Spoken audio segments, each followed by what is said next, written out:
Economic and Financial Crimes Commission (EFCC) has described as fake media reports and the reports posted on the personal Facebook page of former Kogi State Governor Yahaya Bello, which had indicated that the wanted former governor reported himself to the Anti-Corruption Commission, adding, "The suspect is not in its custody." EFCC, in a press release few minutes ago, said, "Media reports today that a former governor of Kogi State, Mr. Yahaya Bello, is in the holding facility of the Economic and Financial Crimes Commission, EFCC, is incorrect. The commission wishes to state that Bello is not in its custody." Bello, already declared wanted by the commission for alleged 80.2 billion naira money laundering charges, remains wanted with a subsisting warrant for his arrest. Dele Oyewale, the Heard, Media and Publicity, EFCC stated, "We had reported that the former governor of Kogi State, Yahaya Bello, on Wednesday reported himself to the headquarters of the Economic and Financial Crimes Commission, EFCC, Nigeria Anti-Corruption Agency, that has declared the former governor wanted over alleged corrupt practices while he was in office as Kogi State Governor, an action that has made the suspect to go into hiding for months." The fugitive decision of Yahaya Bello has sparked reactions among members of the public for months, with some, at certain intervals, do make mockery of the Anti-Corruption Commission of not being able to locate and arrest the fleeing Kogi State former governor, who was said to be hiding inside the Kogi State government house. A statement issued by the spokesperson of the former governor indicated that the former governor decided to go out of hiding based on advices from family and political associates on the ground that he has nothing to fear. Former Governor of Kogi State, His Excellency Alhaji Yahaya Bello, today honored the invitation of the Economic and Financial Crimes Commission. This decision was made after due consultations with his family, legal team and political allies. The former governor, who has great respect for the rule of law and constituted authority, had, all the while, only sought the enforcement of his fundamental rights in order to ensure due process. The case has been before a competent court of jurisdiction, and Alhaji Yahaya Bello had been duly represented by his legal team at every hearing. It is important for the former governor to now honor the invitation of the EFCC to clear his name, as he has nothing to hide and nothing to fear.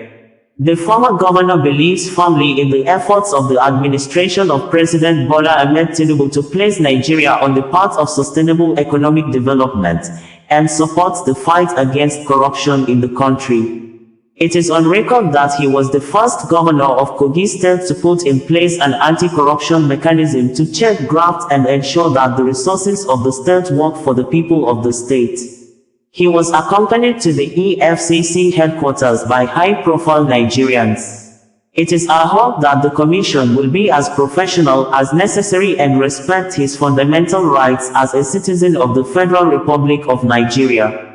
Details of his engagement with the operatives of the Anti-Graft Agency will be disclosed later. Ohia Michael, Director, Yahaya Bello Media Office, stated, "We had earlier in July reported that the Federal High Court sitting in Abuja has sent the lawyers of the former Kogi State Governor, Yahaya Bello, to the Legal Practitioners Disciplinary Committee, LPDC, for investigation following their actions in handling the case of 80.2 billion naira alleged fraud committed by the former governor." According to news statement from the Economic and Financial Crimes Commission, EFCC, the court asked the LPDC to investigate the lawyers, who are senior advocate of Nigeria, for misconduct for failing to produce Yahaya Bello in court.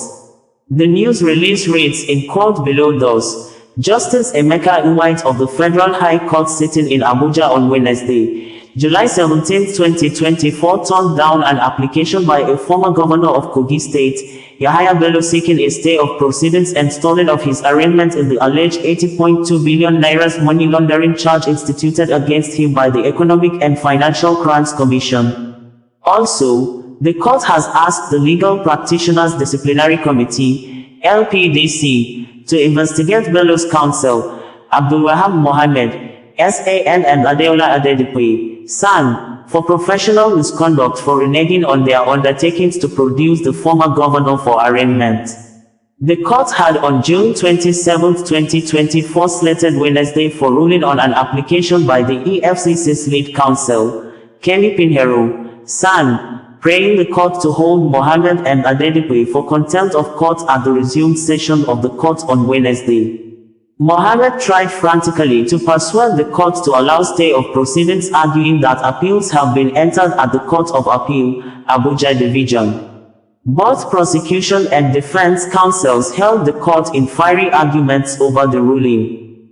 Pinheiro submitted that Bello's lawyers were only trying to arrest the ruling meant for Wednesday on their failed undertakings to produce their client for arraignment. He cited several authorities to establish the fact that since the matter brought before the appellate court had not been determined, the trial court should not hold proceedings on the matter before it. Ruling on the EFCC's application to hold Mohammed and Adedipe for contempt of the court in view of their failure to honor the undertakings they made to produce the former governor for arraignment, Justice White asked the Legal Practitioners Disciplinary Committee, LPDC, to investigate the two senior lawyers for professional misconduct. He stressed that Bello's lawyers failed to bring their client for arraignment against their assurances and undertakings before the court. Ordinarily, I would have taken this matter head-on, but I would prefer to refer the matter to the Legal Practitioners Disciplinary Committee to propose necessary recommendations and necessary sanctions against the counsels, he said. The judge also initially refused to grant the application of withdrawal of services to Bello by Adedipe. However, after passionate appeals by Pinheiro, he granted it but directed Adedipe to make a formal application before the court to that effect. Meanwhile, Abdulwahab said he would try to bring Bello to court on the next adjourned date, though without taking any undertaking to that effect. Pinheiro informed the court that the prosecution on its part would make the necessary arrangement to bring the former governor to court as the EFCC was making efforts to liaise with other sister security agencies to extract the defendant from the Kogi State government house where he is hibernating. Justice White thereafter adjourned the matter till September 25, 2024 for arraignment. Bello is facing prosecution alongside his nephew, Ali Bello, Dauda Suleiman and Abdul Salam Hudu on 19-count charges bordering on money laundering to the tune of 80,246,470,089 nairas and 88 kobo only. OsazuwaAkonedo, bringing you the news in a more digital way.